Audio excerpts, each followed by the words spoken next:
இப்பதான்டா ஃப்ரீயா இருக்கு. என்ன மச்சான், என்ன சாப்பிட்டியா, என்ன பண்றா? அது ஒண்ணும் இல்ல மச்சான், 2 நாளா குசியே வராம ரொம்ப கஷ்டப்பட்டுக்கிட்டு இருந்தேன். போனே பார்க்க வந்தா மச்சான், எனக்கு ஃப்ரீயா போனுச்சு. அதான், வேற ஒண்ணும் இல்ல. ஏன்டா விளக்கம்து கேட்ட? என் மூஞ்ச பார்த்தாதான் உனக்கு குசு விட தோணுமா? என்னை பார்த்தா உனக்கு எப்படிடா தெரியுது? அப்படியெல்லாம் ஒன்னும் இல்ல மச்சான்.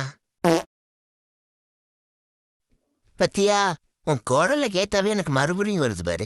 இத்தனை நாளா எவ்வளோ கஷ்டப்பட்டுக்கிட்டு இருந்தேன் தெரியுமா, சூட முடியாம.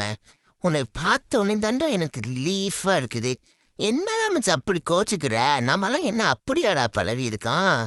என்ன படுபாவி வந்ததுலேருந்து குசா விட்டு தாக்குறியே. இதுல வேற குசே 2 நாளா வரமாட்டேங்குது. பொய் பொய்யா வேற சொல்றியே. நீ உத்த பாம்புல உன் பின்னாடியில ஒரு ஜீவன் உட்காந்துட்டு இருக்கே. அதுக்கு உசுறு இருக்கா இல்ல செத்து போச்சான்னு திரும்பி பாருடா கொஞ்சம்.